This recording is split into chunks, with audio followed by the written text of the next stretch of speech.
এবার এই 5টা আঙ্গুলের ব্যাখ্যা তিনি এবার বর্ণনা করছেন যে বাবা এই 5টা আঙ্গুলের ব্যাখ্যা আমার আল্লাহ পাক রব্বুল আলামিনের বন্ধু জনাবে মুহাম্মদ রাসূলুল্লাহ সাল্লাল্লাহু আলাইহি সাল্লাম যে 5টা আঙ্গুল রেখে দিয়েছে এই 5টা আঙ্গুলের ব্যাখ্যা আমার আল্লাহ পাক রব্বুল আলামিন পবিত্র কালামের ভিতরে আগে জানিয়ে দিয়েছে।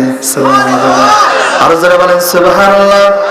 আমার আল্লাহ পাক রব্বুল আলামিন জানিয়ে দিলেন ইন্নাল্লাহা ইনদাহু ইলমুস সাআ। আল্লাহ পাক রব্বুল আলামিন বলেন নিশ্চয় 5টা জিনিসের উপরে কেউ কখনো এই জ্ঞান রাখে না। 1 নম্বর সেটা হলো কিয়ামত। কিয়ামত কখন হবে কেউ বলতে পারবে? আরেকটা আওয়াজ দেন, বলতে পারবে? কিয়ামত কখন হবে, কোন সময় কখন হবে এটা কেউ বলতে পারবে না যে কত তারিখে কিয়ামত হবে। সাহাবীরা বিশ্বনবীকে প্রশ্ন করলেন ইয়া রাসূলুল্লাহ ইয়া হাবিবাল্লাহ একটু আমরা জানতে চাই কিয়ামত সম্পর্কে, একটু বলতে পারেন যে কিয়ামত কখন সংঘটিত হবে? আল্লাহর নবী বললেন যে বাবা না, ও সাহাবীরা শোনো, সেই কিয়ামত সম্পর্কে কখন কিয়ামত হবে আমি বিশ্বনবী সেটা জানি, কিন্তু কিয়ামত কেমন ভাবে সংঘটিত হবে এটা আমি বিশ্বনবী জানি।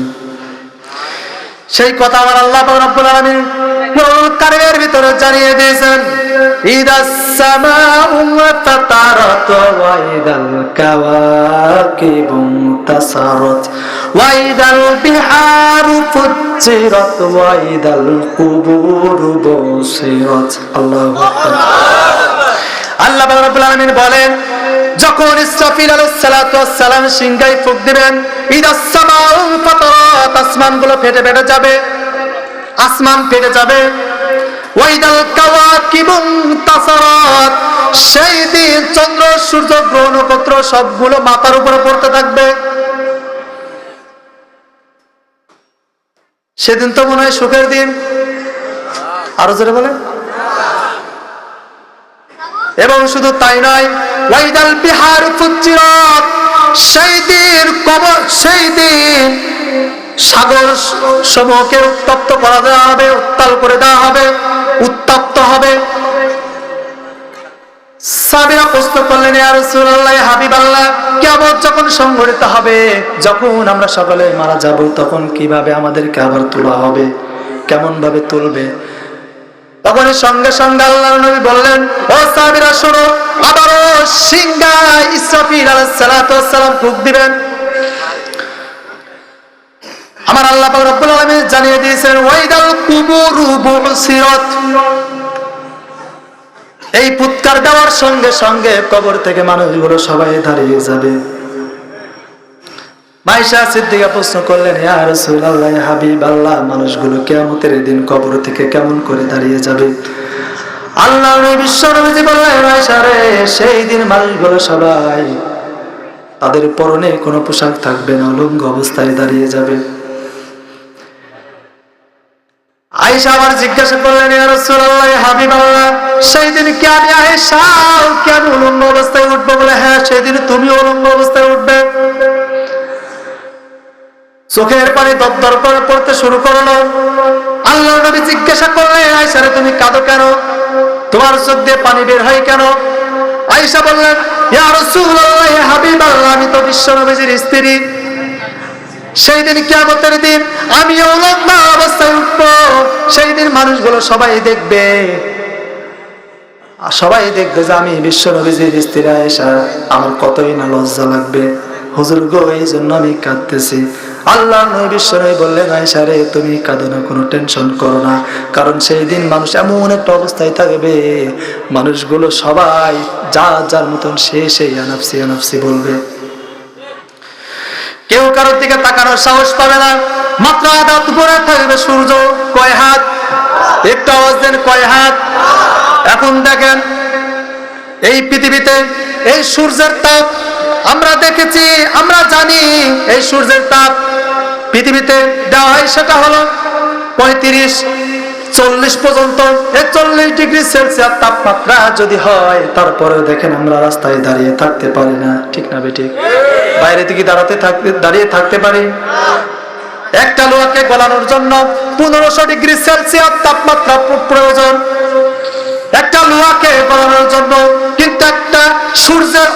ফাইনাল তাপমাত্রা 1,40,00,000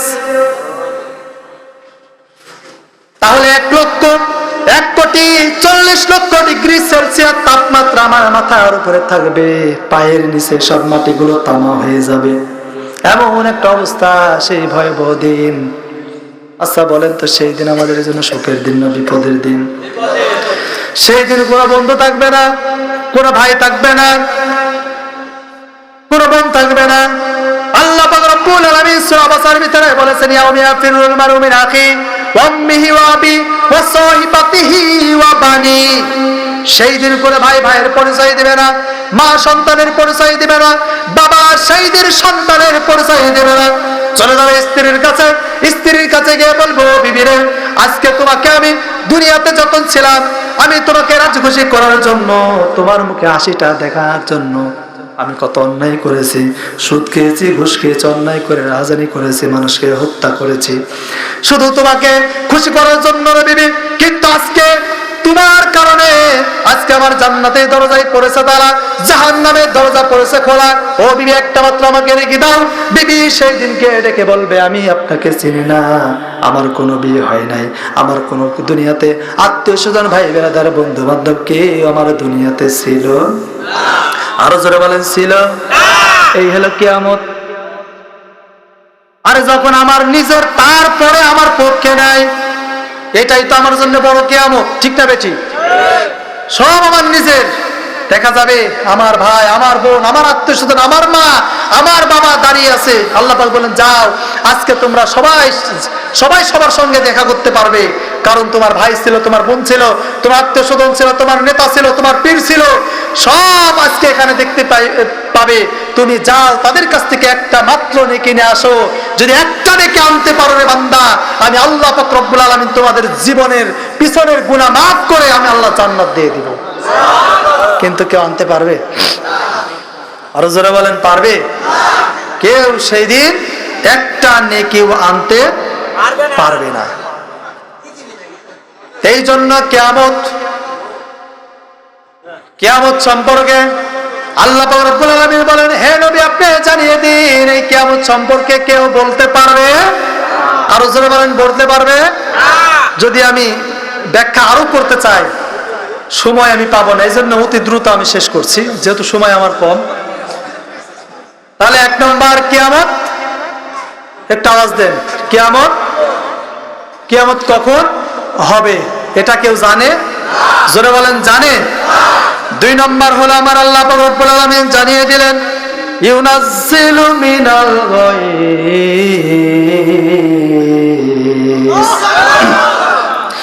আমার আল্লাহ পাক রব্বুল আলামিন জানিয়ে দিলেন কখন কোন সময় বৃষ্টি হবে, কেউ বলতে পারবে? আরো জোরে বলেন, পারবে? আমাদের দেশে আবহাওয়া অফিস থেকে বলে দেখবেন যে আগামী কালকে বৃষ্টি হতেও আবার নাও হতে পারে, কিন্তু বলে না যে আগামী কালকে বৃষ্টি হবে, ঠিক না বেশি? গত 2 বছর আগে, 2-3 বছর হবে, ঘূর্ণিঝড় ফণী, আপনারা নাম শোনেন নাই? একটা আওয়াজ দেন, নাম আপনারা শোনেন নাই? ঘূর্ণিঝড় ফণী যখন আঘাত আনবে, মিডিয়ার মাধ্যমে আমরা শুনতে পেলাম যে ঘূর্ণিঝড় ফণী এমনই ফণী, কারণ এই দেশে আক্রমণ করতেছে, কারণ ইতিপূর্বে এরকম আর কোন শক্তিশালী ঝড় আমাদের এই দেশের উপরে আঘাত আনে কি প্রচার হয় নাই? সতর্কবাণী দিয়েছেন সতর্ক থাকার জন্য। কিন্তু দেখেন, আল্লাহ পাক রব্বুল আলামিন ঝড় দেওয়ার মালিক কে? আরো জোরে বলেন, কে? এবং এ থেকে রক্ষা করার মালিক কে? আল্লাহ। কিন্তু দেখেন, আমার আল্লাহ পাক রব্বুল আলামিন সেই ঘূর্ণিঝড় ফণীকে এত দুর্বল করে দিলেন, অন্য ঝড়ের তুলনা তো দূরের কথা, সাধারণ যদি আমাদের দেশে যে ঝড় হয় তার চেয়েও কি কম, ঠিক না বেটি? কথা বলেন। এই জন্য কখন কোন সময় ঝড় এবং বৃষ্টি হবে এর ক্ষমতা এই জানার মালিক কে? আরো জোরে বলেন, কে? এটা দুনিয়ার মানুষ কখনোই সেটা বলতে পারবে না। 3 নম্বর হলো আমার আল্লাহ রাব্বুল আলামিন জানিয়ে দিলেন, ওয়া ইয়ালামু মা ফিল। জি, আমরা সামনে তো জায়গা নাই, যেহেতু আমরা পিছনে অনেক মানুষ দাঁড়িয়ে আছে, আর একটু আপনাদেরকে কষ্ট করা লাগবে, আর একটু আপনারা কষ্ট করেন। আমরা সকলে মহব্বতের জিকিরতে এবং সামনে সবাই একটু আগে আগে আসি। জিকির দিলা ইলাহা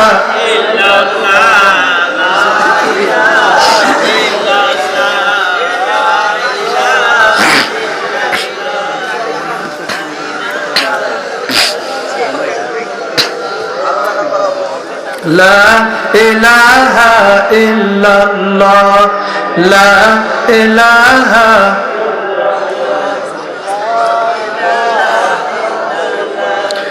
কোন জমিনের মাটি আমার হবে গোরস্থান, কোন জমিনের মাটি আমার হবে গোরস্থান। কাদের চোখের জলে আমি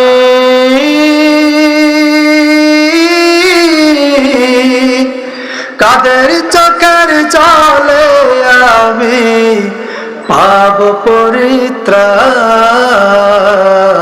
কোন জমিনের মাটি আমার হবে গোরস্থান, কোন জমিনের মাটি আমার হবে গোরস্থান। কারা আমায় গোসল দেবে, কে আনিবে কাফন, কারা আমায় কেঁদে কেঁদে করে দিবে দাফন, কারা আমায় গোসল দেবে, কে আনিবে কাফন, কারা আমায় কেঁদে কেঁদে করে দিবে দাফন, কারা আমার পাশে বসে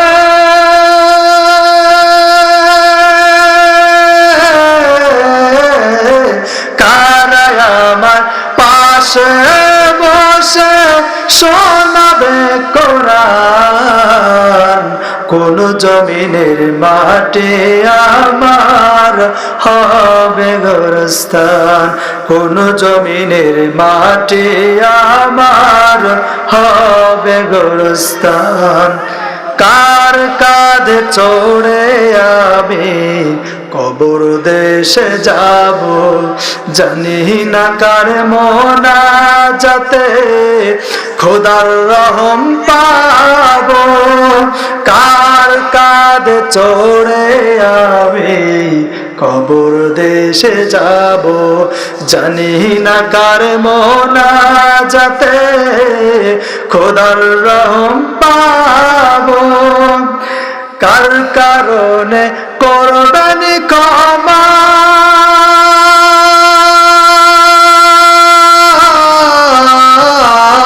কার কারণে করবেন ক্ষমা আল্লাহ মেহেরবান, কোন জমিনের মাটি আমার হবে গোরস্থান, কোন জমিনের মাটি আমার হবে গোরস্থান।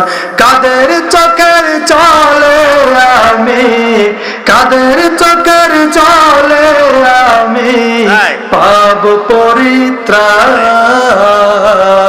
কোন জমিনের মাটি আমার হবে গোরস্থান, কোন জমিনের মাটি আমার হবে গোরস্থান।